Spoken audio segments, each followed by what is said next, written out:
আমাদের সিলেটের শ্রীহট্টের একজন যুবক ভাই নবীন বয়স।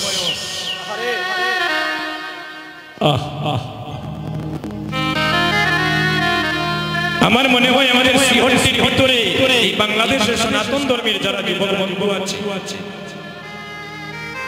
আমার সেই প্রাণীর বাইটাকে কেউ না চেনার কথা নয়।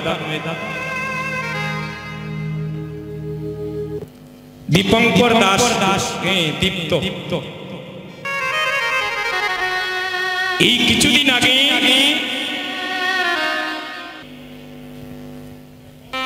সে উচ্চ শিক্ষার জন্য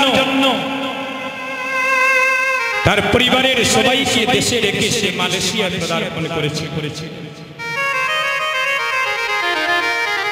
ভক্তগণ, মাতৃমণ্ডলী সেই প্রাণের বাইটা নিজেকে আরো অনেক উচ্চতায় তোলার জন্য নিজের জন্ম মাটি ছেড়ে, মাতা পিতা ভাই বন্ধু আত্মীয় স্বজন ছেড়ে সে মালয়েশিয়ায় পদার্পণ করেছে।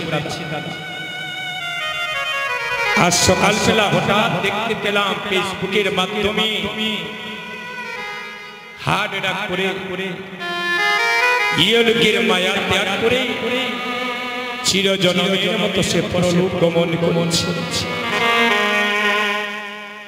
ভক্তগণ, যুবক বন্ধুগণ, এখনো সে জীবনের সব কিছু বোঝার এখনো সময় হতে পারেনি। জীবনে সে বাইতে এখনো সংসার করেনি। একটা তোর দাদা ফুল যুবক বয়স, নবীন বয়স, চিরজন্মের মতো পরিবারকে রেখে, জ্ঞাতি গোত্র আত্মীয় স্বজন সবাইকে রেখে চিরজন্মের মতো সে চলে গেছে। যখন তার শেষ প্রাণটা যায়, প্রাণটা কত কেঁদেছিল বিদেশের মাটিতে। যে মা আমাকে 10 মাস 10 দিন গর্ভে ধারণ করেনি, যে মায়ের ভাণ্ড থেকে আমি জগতে আসি, সেই মাকেও আমি শেষবার একবার দেখার সুযোগ পেলাম। যুবক বন্ধুগণ, একদিন আমাদের জীবনের এমন সন্ধ্যা নেমে আসবে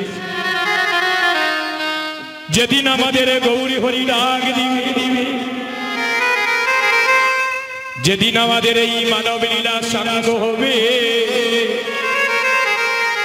আপনি বিশ্বের ব্রহ্মাণ্ডের যে কোনো প্রান্তে থাকেন না কেন, এই সুন্দর পৃথিবী ছেড়ে চিরজন্মের মতো আপনার দেশে চলে যেতে হবে। ফেসবুকের মধ্যে দেখলাম তার গর্ভধারিণী মা যখনই ওই খবরটা শুনতে পেলে, মাগো এই জগতে সবার ঋণ শোধ করা যায়,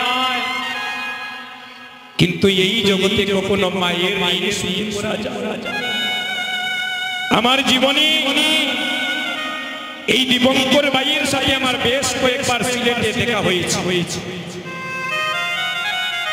আমি একদিন সিলেটে ভিসা লাগাতে গিয়েছি অফিসে, তার সাথে আমার দেখা হয়েছে। আমরা একসাথে দলের সবাই তার সাথে আমরা ফটো উঠেছি, একসাথে বসে অনেক আনন্দে সুখ দুঃখের কথা হয়েছে। এখনো আমার বিশ্বাস হচ্ছে না এই নবীন বয়সে সবাইকে কাঁদিয়ে বাইটা যে আমাদেরকে জন্মের মতো চলে গিয়েছে। ভক্তগণ, জানি না তার গর্ভধারিণী মা এই অবুঝ মনটাকে কেমন করে সান্ত্বনা দিবেন। মাগো, এই জগতে একমাত্র মা জানে সন্তান হারানো। এই জগতে মা জানে সন্তান হারানোর জ্বালা। দৈব দুর্বিপাকে যদি কোনো মায়ের সন্তানে মারা যায়, দেখবেন জগতে প্রতিবেশী জানার আগে জানি তার জন্মে তুমি কি মাই।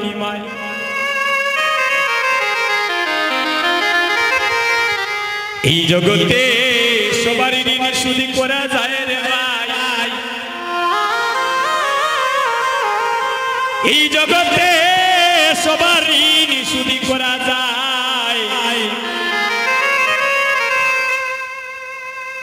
কিন্তু এই জগতে কোন সন্তান মায়ের ঋণ কখনো শুধু করিতে পারে। আজকে দেখে তাদের বাড়িতে হাজার হাজার মানুষের দল নেমেছে। একটু আশীর্বাদ করবেন আমার সেই প্রাণের ভাইটার জন্য, যাকে জগতে পাঠানোর উনিও পাঠিয়েছে।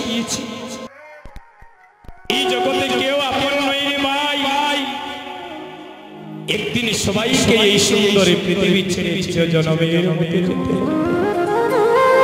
স্ত্রী পুত্র বধূ যতনে পালিত সকলি নিমের চিতা, আরে মরণ সময়ে ভাই বন্ধু মিলিয়া তোমার মুখে